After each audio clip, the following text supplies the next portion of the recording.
Once upon a time, stories of fantasy. People suffering with OCD aren't living a fantasy.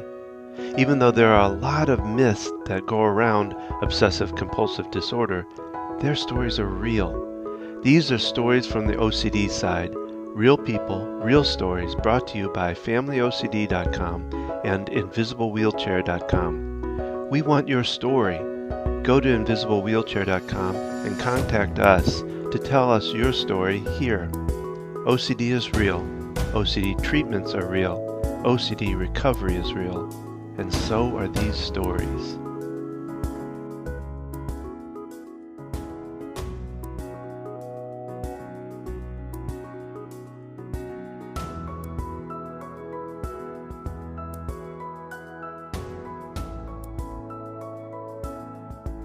Well, Keith, welcome to the Invisible Wheelchair Podcast, Stories from the OCD Side. I'm so glad you're here to tell your story.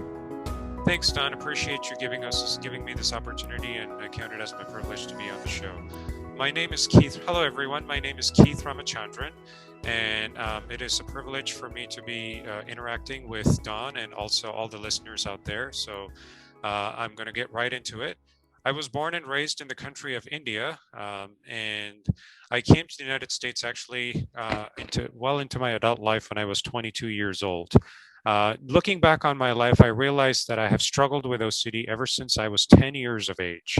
But because I was raised in India, where these things are not diagnosed, and there's really no categories to even think about these things the way we do here in the West, it was just never diagnosed. So looking back on my life, I realized that OCD first manifested itself at the age of 10, when I just became very anxious and very particular about my schoolwork.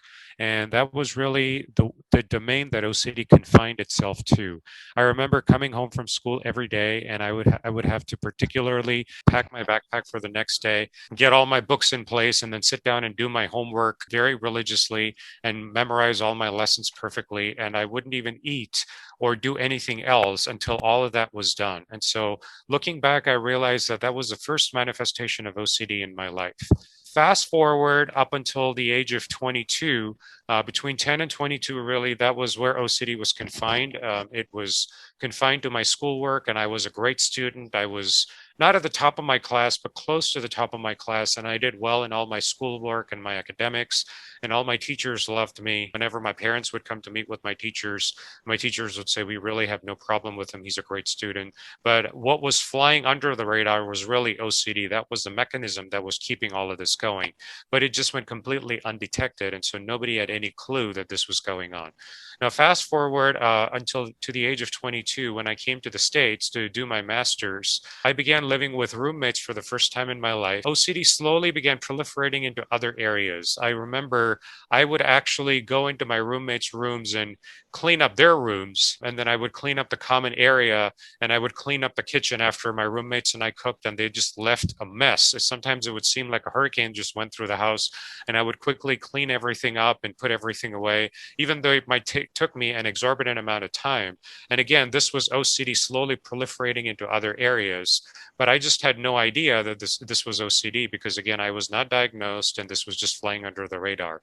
Now, fast forward 5 more years, at the age of 27, when I first met my wife, my fiance at the time, we were dating for 9 months, and then we were engaged for 9 months. All during this time, again, OCD was flying under the radar, and she or I had no clue whatsoever that I was struggling with this disorder. My roommates loved living with me, and they would say, "We just love living with Keith. He's just a great, clean person, and who wouldn't love living with me?" And so, again, OCD was flying under the radar. Now, fast forward a few months into our marriage. This was early 2008. My wife and I had been married for probably a few weeks at the time, a month or a month and a half at the time. And my wife just realized that there was something amiss. We would have dinner each evening, and then after dinner was done, she would go sit down, relax on the couch. And I would say, "Honey, I'm going to go put away the dishes." And lo and behold, OCD would just kick into high gear, and it would take me probably close to 4 to 5 hours to put away the dishes, clean up the kitchen. And by the time I was done, she was probably just knocked out on the couch or on the bed, and she was just fast asleep. And it just OCD was robbing me right from the get-go of being able to connect with her in the evening, having just a quiet time sitting by her side, holding her hand, watching TV. Some of the things that newlyweds do, connecting with each other, all those things were just gone because OCD was just coming in and usurping all that time. And so she realized right from the get-go that there was just something amiss about this. And so she initially was just encouraging me to get this checked out. But then when things didn't change, she really put her foot down and she said, Keith, I realized that there is something wrong with you. And normal people don't take 4 to 5 hours to put away stuff in the kitchen after dinner. And there's just something wrong. Why don't you go see a psychologist or, somebody who can just seek professional help? I did that after she strongly encouraged me to do that. And so at the end of probably a month of which she had given me, she had set up a boundary and she said, Keith, you have a month to go get yourself some professional help to find out what's going on. And she put that boundary in. And so I waited until the last minute. I procrastinated and I waited until the last minute and I went in on the last day and I saw a psychologist for the first time. And lo and behold, within 2 minutes, he diagnosed me and he said, Keith, you have a classic case of OCD, and the way OCD manifests itself is checking, cleaning, orderliness. Those are the things that you're preoccupied with. That was the diagnosis that I received in early 2000, and probably the middle part of 2008. And ever since then, our marriage has not been the same because both Aaron and I came into this marriage not knowing that OCD was flying under the radar and that this was a diagnosis that I would receive. And neither one of us had an idea of how severe, to the extent that I struggle with OCD. And it was not just OCD that I was struggling with. I was also diagnosed with PTSD and depression, chronic depression. And so those things also came in. And so these three diagnoses have, needless to say, wreaked havoc in our marriage. They have caused us to have a very difficult marriage. They have caused me both individually to struggle from an individual perspective and also from a marital perspective. They have deeply affected and influenced our marriage. Wow, that is a powerful story, and I can relate to it in some ways. I like I say, have gone through two times with two daughters. I'm kind of curious because I love the statement you said that, my roommates, I can only imagine they loved you because you did all their cleaning, everything for. I would take it then that meant that you kind of hid the anxiety side of it from them. Not completely. There would be times when I would come in after a hard day's work at the office and I would just find the kitchen a mess.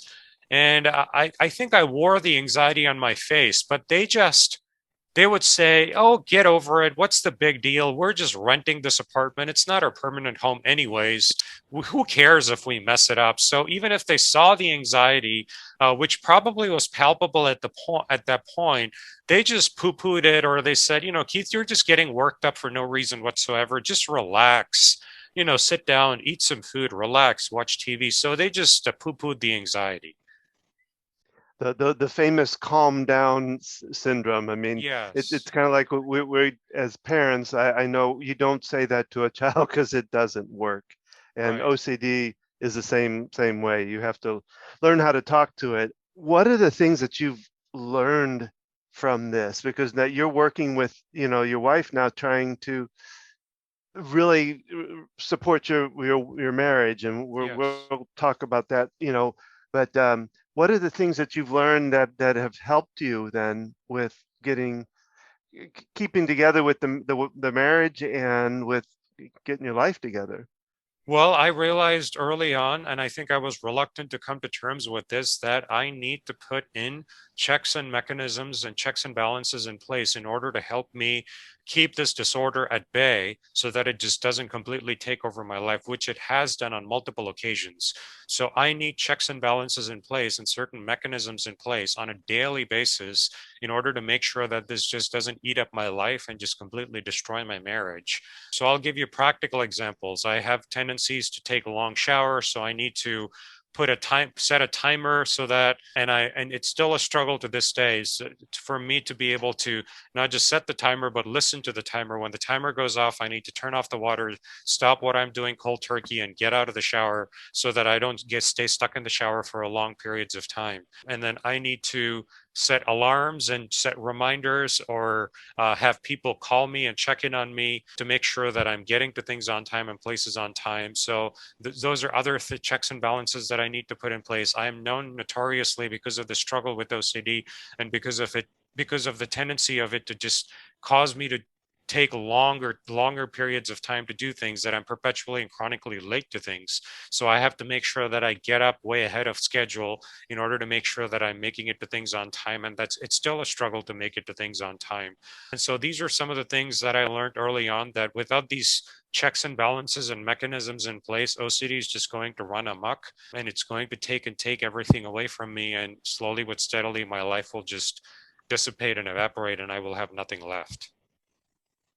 Don't feel alone in that place, because that's how OCD works, and it sucks because it takes over life. Have you ever used? Are you familiar with ERP therapy? Oh yes, thank you for mentioning that. By the way, one of the other things I realized is that I need to be in therapy constantly, and I need to have a therapist holding me accountable. And ERP, like you mentioned, which is exposure and response prevention, is a tried and tested methodology for actually combating OCD and keeping it at bay. So I have gone through 3 intensive outpatient programs with different centers for anxiety treatment, 2 here in Southern California and 1 in Northern California, where we're based. And so all those during all those 3 times, I was strongly encouraged to practice ERP and taught the skills of ERP. And really, what my therapists have encouraged me all along is to really taught me to be my own therapist, to manage this every day, to do ERP every day, to deliberately engage in exposure where I'm triggering the anxiety and then not neutralizing the anxiety by doing the maladaptive behavior, but choosing to sit with the anxiety until the anxiety rides itself out and dissipates, so that my brain can get accustomed to the fact that I don't need to engage in the maladaptive behaviors in order to quell the anxiety, which OCD frequently presents itself as. And so, yeah, ERP is really the tried and tested methodology that I'm still working on embracing and doing and practicing every day in order to get my life back. The next question I'm going to ask you is a little bit of a tricky question, but and some people don't understand it. But have you been able to find any good things that come out of the having OCD? Well, it is tough to answer that question, because OCD just seems to be this demon, this monster that just, or this bully, so to speak, that just takes everything from me and leaves me high and dry and depressed. So it's tough to see the good that has come out of it. But I would say that uh, the positive aspect of the fact that I struggle with OCD is that I'm extremely organized. I never forget to pay my bills. I am always methodical and thorough in doing things. So, for instance, if when I was a student, when I would write a paper, I would have little to no mistakes in that paper, and so I would always be, like I said, close to the top of my class. I did well in school. I did well in academics. So those are some of the positives that have come out of this tenacity that I have for doing things well. So I need to be careful in saying that, because OCD will really bleed into it and really Mhm. usurp that excellence. It's a good thing to have a passion for excellence and to be thorough in doing things, but the problem arises when you really make that your obsession, and then Mhm. everything else just falls by the wayside. So there's really a fine line to walk there between pursuing excellence and giving into obsession. So yes, there is Yeah. good that comes out of having that tenacity, but I should say that there's really nothing good that comes out of OCD. The positive that comes out, the positive aspects that there are, come from having a passion for excellence, having a passion for being thorough, for being careful. But when that quickly bleeds into the obsessive side, it just brings with it a whole Mhm. can of worms that really has nothing positive about it. Oh, I that must that also, yeah, I must also quickly add, really quickly and briefly, that in our 14 and a half years of being married, although OCD has wreaked havoc in our marriage, it has also taught us to have, both my wife and I, to have deep compassion for others who struggle with not just OCD, but a whole plethora of other mental health and addiction Mm. challenges. It has taught us to have deep compassion for them, to not be judgmental about them, to have compassion for them, to care for them when they come along our way. And really, my wife was the one who had the vision to turn our pain into really something with purpose, and that's why she birthed this organization that's called Mental Health Strong. And she'll talk to this when you give her an opportunity to speak to this. But really, the whole purpose and the passion and the mission of Mental Health Strong is to provide couples who struggle with mental health and addiction challenges to not give up on their marriage, but to really fight the good fight and to not give up and to not end up being a statistic of being just end up being a divorce, end up getting a divorce, but to really fight the good fight. So really, if anything, the positive that has come out of our struggle with OCD is really, it has given us this deep passion to help other couples who may be in similar challenges, and to also have compassion for other individuals and couples who may be facing such challenges. That's wonderful, Keith. That's really beautiful. I thank you for turning that, and showing both sides of the good and the bad. And that you're right though. The OCD is something that you really can't classify as good necessarily because it goes into that obsessive side. One last thing I'm going to ask you, Keith, is if what kind of advice would you give somebody who might be just getting into or just realizing that they have OCD? What would you tell them? What would be your 2 minutes of advice that you would give them? Sure, that's a great question. I think for somebody out there who's listening to this and who may just be receiving diagnosis or receiving word of the fact that he or she is struggling with OCD, I think my first encouragement to you is to not fight the diagnosis, to accept it, to embrace it, to really accept it, and to come to terms with it, and to have sympathy, to have deep compassion for yourself. OCD just doesn't go away. And in many ways, I like to call it, it is a life sentence. I know that I received a life sentence when I received this diagnosis. And so for somebody out there who's just receiving this diagnosis, my encouragement to you is to have deep compassion and empathy and sympathy for yourself. Be gentle on yourself, be kind to yourself. The second thing I would advise you to do is don't try to be a lone ranger on this journey. This is going to be a long and drawn out battle, and you're going to need plenty of support, plenty of uh, support structures to come alongside you in order to help you on this long journey, this long battle. And believe me, this battle is going to be long, and sometimes it is going to make you feel hopeless and helpless and just defeated.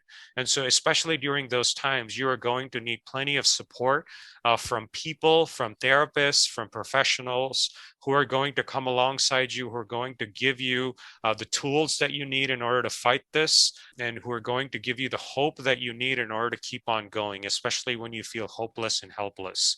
And especially when dark clouds seem to loom on the horizon, and when it just seems like there's no hope. It is during those days when it seems like you can't push through. It is during those toughest times that you're going to need friends, especially, and therapists, and even medication. Don't shy away from taking medication if medication is going to help you. I know that I take medication, and I am not ashamed to share that with the listener out there, that medication is necessary, because one of the reasons why OCD inflicts people is because of the deficiency of a certain neurotransmitter in the brain called serotonin. And so medication is necessary in order to combat the deficiency of the neurotransmitter in the brain. And so take medication, seek professional help, disclose to one or two or three friends who are close to you that you've just received this diagnosis. And again, don't be ashamed to share this with people.